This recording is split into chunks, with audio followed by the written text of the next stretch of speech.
Hi అండి, welcome to Lakshmi vibes. ఇప్పుడు మనం చికెన్ బిర్యానీ అయితే చేసుకుందాం. దీనికి బాస్మతి రైస్ 1 kg ఇండియా తీసుకున్నాను. దీనిని 2 times కడిగి వాటర్లో అయితే నానబెట్టేసుకున్నాను. తర్వాత చికెన్ని ఒక నిమ్మకాయ తర్వాత సాల్ట్ వేసి నీట్గా వాష్ చేసుకున్నాను. తర్వాత ఇందులోకి అల్లం వెల్లుల్లి, కొంచెం పిడికెడు పుదీనా, పిడికెడు కొత్తిమీర, ఒక 2-3 పచ్చిమిర్చి వేసి మెత్తగా మిక్సీ పట్టుకుందాం. చూపిస్తున్నాను కదా. తర్వాత కడిగి పెట్టుకున్న చికెన్లో చూపించిన బిర్యానీ మసాలాలు, 2 బిర్యానీ ఆకులు, ఒక 2 స్పూన్స్ కారం, మీ టేస్ట్కి తగినంత వేసుకోవచ్చు. తర్వాత మనం చూసుకోవచ్చు టేస్ట్. తర్వాత 2 స్పూన్స్ ఉప్పు, సాల్ట్, 1 స్పూన్ పసుపు, 1 స్పూన్ ధనియాల పౌడర్, 1/2 స్పూన్ గరం మసాలా వేస్తున్నా అండి. అంటే అన్ని బిర్యానీ మసాలాలు కలిపి పట్టాను. చికెన్ మసాలా 1 స్పూన్, పెరుగు అండి, 1/2 kg పెరుగు అయితే తీసుకున్నాను. పెరుగు కొంచెం ఎక్కువ వేస్తే ఎక్కువ గ్రేవీ వస్తుంది, తక్కువ వేసుకుంటే మనకు తక్కువ గ్రేవీ వస్తుందండి. ఒక నిమ్మకాయను పిండుకుందాం, నిమ్మరసం పిండుకుందాం ఒకటి. ఇంట్లో ఈజీగా చేసుకోవచ్చండి చికెన్ బిర్యానీ. టేస్ట్ అయితే చాలా బాగుంటుంది. ఇలా మెత్తగా అయితే గ్రైండ్ చేసుకుందాం. మనం ముందుగా పెట్టాం కదా అల్లం వెల్లుల్లి, పుదీనా, కొత్తిమీర, పచ్చిమిర్చి, ఈ పేస్ట్ని కూడా ఇందులో చికెన్లో అయితే వేసుకుందాం. ఇందులో కొంచెం ఆయిల్ వేసుకుందాం. ఒక 2-3 టేబుల్ స్పూన్స్ ఆయిల్ వేద్దాం. దీన్నంతటిని ఇప్పుడు బాగా కలుపుకుందాం. కలిపి 1 గంట పాటు అయితే నానబెట్టుకోవాలండి. అలా నానితేనే చికెన్ సాఫ్ట్గా అవుతుంది, మంచిగా కుక్ అవుతుంది, బాగుంటుంది టేస్ట్ కూడా. కాబట్టి ఎప్పుడైనా చేసుకోవాలంటే ఫస్ట్ ఇలా చికెన్ 1 గంట పాటు నానబెట్టుకుందాం. ఇవన్నీ వేసి రైస్ను కూడా ఒక 1/2 hour వరకు నానబెడితే సరిపోతుంది. నేను ముందుగా రైస్ని నానబెట్టాను. తర్వాత ఈ గ్రేవీని అయితే రెడీ చేసుకున్నాను. దీన్ని కూడా ఇలా నానబెట్టి పక్కన పెట్టేసుకుందాం.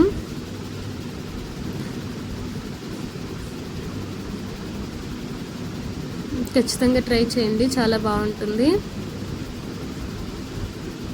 తర్వాత మనం ఆనియన్స్ అయితే సన్నగా కట్ చేసుకోవాలి. ఫ్రైడ్ ఆనియన్స్ అయితే చేసుకుందాం. ప్యాన్ పెట్టుకొని స్టవ్ ఆన్ చేసి అందులో ఆయిల్ వేసుకొని అందులో ఆనియన్స్ వేద్దాం. నేను 2 times అయితే ఫ్రై చేశాను. అంటే కొన్నిగా కొంచెం ఎక్కువ ఉంటేనే బాగుంటుందండి బిర్యానీలోకి టేస్ట్. గోల్డెన్ కలర్ వచ్చేంత వరకు ఇలా ఫ్రై చేసుకుందాం. ఇలా ఫ్రై చేసుకొని పక్కన పెట్టుకుందాం. ఇలా మనం ఫ్రైడ్ ఆనియన్స్ని అయితే తీసుకుందాం. తర్వాత స్టవ్ ఆన్ చేసి ఒక ప్యాన్ పెట్టుకొని అందులో మనం బిర్యానీ రైస్ అయితే నానబెట్టుకున్నాం కదా రైస్ని ముందుగా, వాటిని ఇప్పుడు బిర్యానీ కోసం ఉడికించుకుందాం. ముందుగా ఒక వెడల్పాటి పెద్దది తీసుకోండి, అప్పుడే రైస్ బాగా ఉడుకుతుంది. అందులో నీళ్లు తీసుకొని ఉప్పు వేసి 2 నిమ్మ దెబ్బలు, పుదీనా, కొత్తిమీర పిరికెడు, 2 బిర్యానీ ఆకులు, మసాలా వేసి కొంచెం ఉడకనిద్దాం. అంతలోపు మనం ముందుగా నానబెట్టుకున్న చికెన్ గ్రేవీ అయితే ఉంది కదా, అందులోనే ఫ్రైడ్ ఆనియన్స్ కూడా వేసి బాగా మిక్స్ చేద్దాం. అంటే మొత్తం ఫ్రైడ్ ఆనియన్స్ వేయద్దు, నేనైతే సగం వేసుకున్నాను. సగం తర్వాత బిర్యానీ పైన చల్లుకోవటానికి తీసి పెట్టాను. తర్వాత ఒక స్టవ్ మీద అయితే బిర్యానీ రైస్ ఉడికించుకోవడానికి పెట్టాను. ఇంకొక స్టవ్ మీద అయితే మనం బిర్యానీ ఏదైతే చేస్తామో అది పెట్టేసి ఆయిల్ వేసి అందులో మనం ముందుగా 1 గంట పాటు అయితే నానబెట్టుకున్న ఈ గ్రేవీని వేసుకుందాం. దీనికి టేస్ట్ చూసుకుందాం, ఉప్పు కారం సరిపోయిందా లేదా అనేది చూసుకొని ఇందులో అడ్జస్ట్ చేసుకోవచ్చు. ఇప్పుడే చూసుకుందాం. అది ఒక స్టవ్ మీద అయితే అది ఉడికించుకోవాలి. ఇంకో స్టవ్ మీద అయితే ఇలా వాటర్ బాగా తెరిలిన తర్వాత మనం ముందుగా నానబెట్టుకున్న రైస్ని అయితే ఆ నీళ్ళల్లో వేద్దాం. ఇలా 70% అయితే ఉడికిన తర్వాత ఈ రైస్ని ఇంకో బౌల్లోకి అయితే తీసి పెట్టుకుందాం. వాటర్ ఏం లేకుండా మొత్తం నీళ్ళు పోయేంత వరకు జాలించి తీసి పక్కన పెట్టుకుందాం. ఇలా నేను చూపిస్తున్నాను కదా, అలా ఒక వేరే అందులో వేసుకుందాం. ఇప్పుడు చికెన్ చూడండి, చికెన్ కూడా బాగా ఉడికిపోయింది. అంటే ఇది కూడా అది ఉడికేలోపు ఇదైతే ఉడుకుతుందండి. తర్వాత మళ్ళీ మనం బిర్యానీకి దమ్ పెడతాం కదా, అప్పుడు ఉడుకుతుంది. అందులో రైస్ వేసుకుందాం. చికెన్ కొంచెం తీసి పెట్టానండి పక్కన. తర్వాత రైస్ వేసాను. తర్వాత ఫ్రైడ్ ఆనియన్స్, కొత్తిమీర, కొంచెం పుదీనా, నిమ్మరసం కొంచెం చల్లుతున్నాను. 1 స్పూన్ నెయ్యి అయితే వేస్తున్నా. తర్వాత మనం చికెన్ అయితే తీసి పెట్టాను కదా, ఆ చికెన్ని కూడా అంటే మొత్తం బాగా మిక్స్ అవుతుంది కాబట్టి కొంచెం తీసి పెట్టానండి. ఆ తీసిన చికెన్ గ్రేవీని మళ్ళీ మధ్యలో వేసుకుందాం. తర్వాత మళ్ళీ రైస్ని అయితే వేసుకుందాం.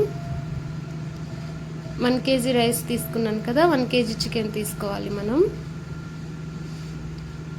ఏదైనా సేమ్ క్వాంటిటీ తీసుకుంటే పర్ఫెక్ట్గా సరిపోతుంది. ఇప్పుడు మళ్ళీ ఫస్ట్ ఎలా అయితే వేసామో అలాగే ఫ్రైడ్ ఆనియన్స్ వేసుకోవాలి. తర్వాత పుదీనా, కొత్తిమీర, కొంచెం నిమ్మరసం, నెయ్యి వేసుకొని ఇప్పుడు దమ్ పెట్టుకుందాం. నేను కింద అయితే ఏం పెట్టలేదండి, అలాగే పెట్టేశాను. కొంతమంది దోశ ప్యాన్ అలా ప్యాన్లు పెడతారు కదా, అలా ఏం లేదు. 1 స్పూన్ నెయ్యి వేసి మూత పెట్టేసి కరెక్ట్గా 15 నిమిషాల పాటు సిమ్లో పెట్టేశానండి. అంతే. 15 మినిట్స్ అయితే ఖచ్చితంగా ఉంచేసేయండి, టైం పెట్టుకోండి. తర్వాత చూడండి ఎలా వచ్చిందో బిర్యానీ. టేస్ట్ కూడా చాలా బాగుంది. ఖచ్చితంగా ట్రై చేయండి.